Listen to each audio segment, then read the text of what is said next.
हर हर महादेव। हमारे शास्त्रों में शिव पूजन के लिए मंदिर जाने के बहुत से प्रमाण मिलते हैं। तो शिव पूजन मंदिर में ही श्रेष्ठ क्यों माना जाता है? जो आपके घर में शिवलिंग है वह अगर आप पूजन करते हैं उस शिवलिंग का, तो उस पूजन में और मंदिर के शिव पूजन के शिवलिंग पे क्या क्या फर्क है और हमें उनसे कौन से अलग अलग फल प्राप्त होते हैं, चलिए आज इस वीडियो में जानते हैं। मंदिर के शिवालय में शिव पूजन करने से अथवा अपने घर में जो हमने सुंदर सा अपना शिवलिंग स्थापित किया है उसके पूजन में किसका फल अधिक मिलता है? शिव पूजन घर में करना अति श्रेष्ठ है या मंदिर में शिव पूजन करना अधिक फलदायी है?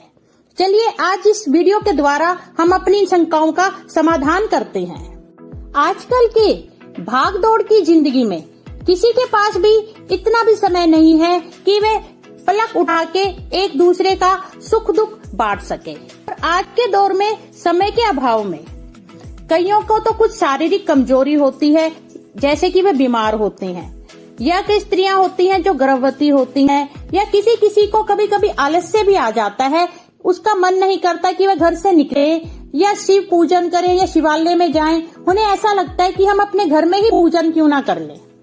घर में जो शिवलिंग है उससे श्रेष्ठ मंदिर का शिवलिंग माना गया है, और जो मंदिर के शिवलिंग है उनसे श्रेष्ठ शिवलिंग तीर्थ क्षेत्र का शिवालय में जो शिवलिंग है उन्हें माना जाता है।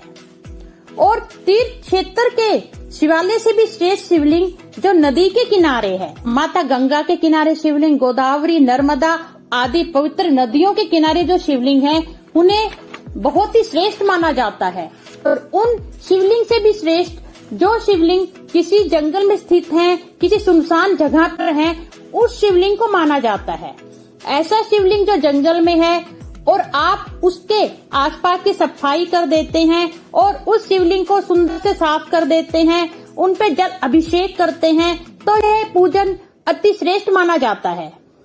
चलिए अब जानते हैं मंदिर के शिवालय में पूजन करने को श्रेष्ठ क्यों कहा गया है।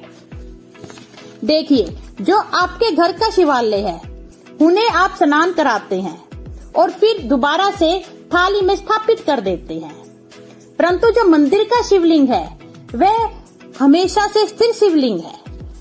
इसका मतलब यह है कि वह जहाँ पर है वह वहीं पे स्थित है।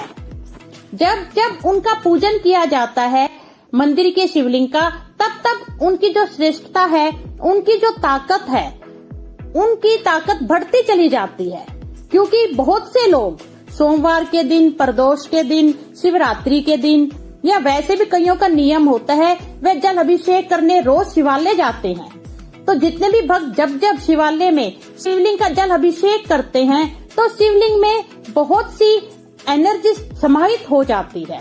परंतु जो आपके घर का शिवलिंग है वे ज्यादा से ज्यादा आपके फैमिली मेंबर्स उनकी पूजा करते हैं, या कोई रिश्तेदार आ जाते हैं वो उनकी पूजा करते हैं। इसलिए जो घर का जो शिवलिंग है उसकी अपेक्षा मंदिर का जो शिवलिंग पूजन है उसे श्रेष्ठ माना गया है।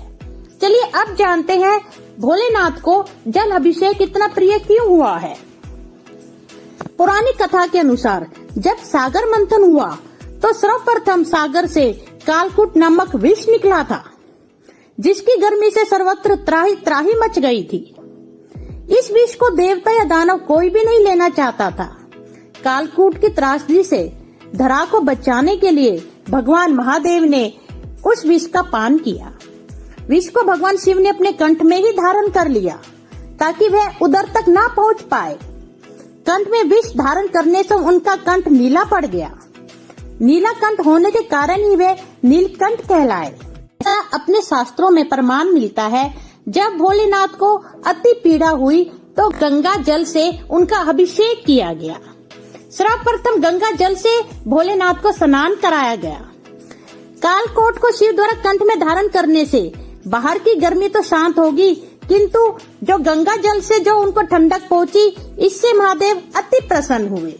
उसी दिन से महादेव को जो जल अभिषेक है वह अति प्रिय हुआ। ऐसा माना जाता है आज भी भगवान शिव के कष्ट को कम करने हेतु उनका जल अभिषेक किया जाता है। श्रावण शिवरात्रि में इसका विशेष महत्व है। कहते हैं इसी दिन शिव ने विषपान किया था।